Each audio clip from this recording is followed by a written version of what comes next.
हे guys, welcome और welcome back to my YouTube channel. तो guys, कल की वीडियो में मैंने आपको बताया था कि उत्तराखंड टेट से संबंधित जितना भी आपका सिलेबस है, संपूर्ण सिलेबस को मैंने बता दिया था और कैसा आपका मार्क्स का पैटर्न रहता है।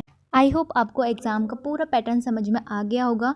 तो गाइस, आज की वीडियो में मैं आपको बताऊंगी कि हम जिस भी कैटेगरी के हैं, जनरल, ओबीसी, एससी, एसटी, किसी भी कैटेगरी के हैं, तो हमें कितने नंबर इसमें क्वालिफाई के लिए लाने पड़ेंगे। और सबसे मेन बात ये कि यूटेट यानी कि उत्तराखंड टेट के बाद हमें क्या करना है, इसके बाद हमें कौन सी जॉब के लिए अप्लाई करना है और उसका पूरा प्रोसेस इस वीडियो में हम जानेंगे। जो पिछले साल यूटेट के एग्ज़ाम हुए थे, यानी कि 2021 में जो एग्ज़ाम हुए थे, तो उसका जब रिज़ल्ट आया था तो वो कुछ इस प्रकार से आता है कि यूटेट फर्स्ट और यूटेट सेकंड। और अगर आपको इसके रिज़ल्ट जानने होते हैं तो आप यूटेट की ऑफिशियल वेबसाइट में देख सकते हो। अब हम यहाँ पे देख लेंगे कि जो पिछले साल का रिज़ल्ट आया था वो किस तरह से कि आया।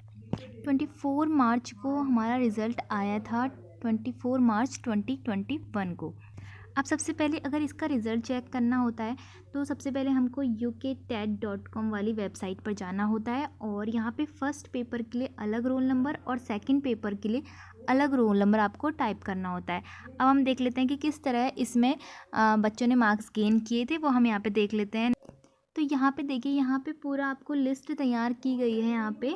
तो यूटेट फर्स्ट वाले पेपर में कुल उत्तीर्ण प्रतिशत था 25.86, यानी कि 25% बच्चों ने यूटेट फर्स्ट का पेपर क्वालिफाई किया था।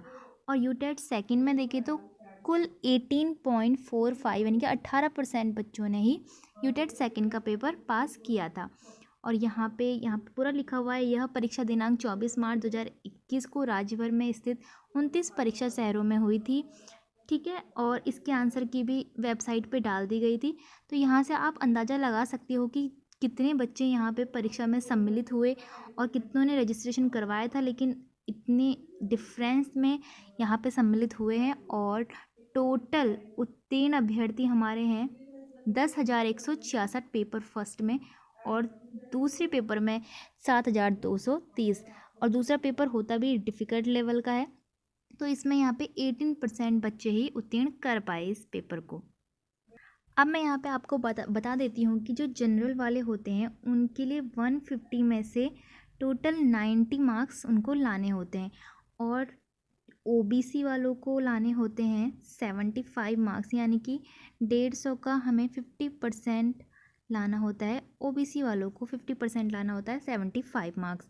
अब एससी और एसटी वाले जो बच्चे होते हैं उनको टोटल नंबर लाने होते हैं 60 मार्क्स, यानी कि 150 का लगभग 40%।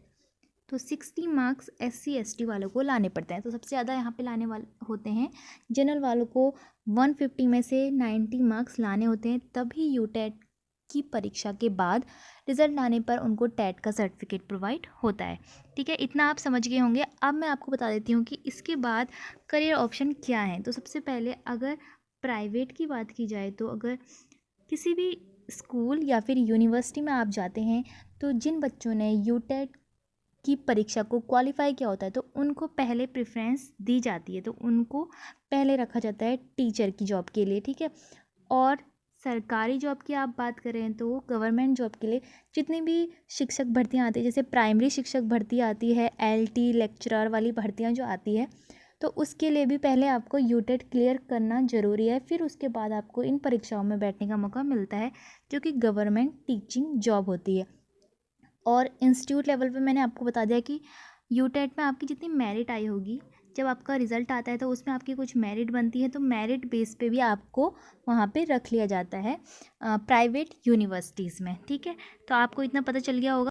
तो फ्रेंड्स, ये थी यूटेट एग्ज़ाम देने के बाद की सारी प्रोसेस, कौन कौन से एग्ज़ाम आपको देने हैं और किस तरह से आपको यहाँ पे डिफ़िकल्टी लेवल का सामना करना है। तो फ्रेंड्स, अगर आपको यूटेट से संबंधित ये वीडियो अच्छी लगी हो, हेल्पफुल लगी हो, तो वीडियो को लाइक और चैनल को सब्सक्राइब जरूर करना। अब हम मिलेंगे नेक्स्ट वीडियो में एक नए टॉपिक के साथ।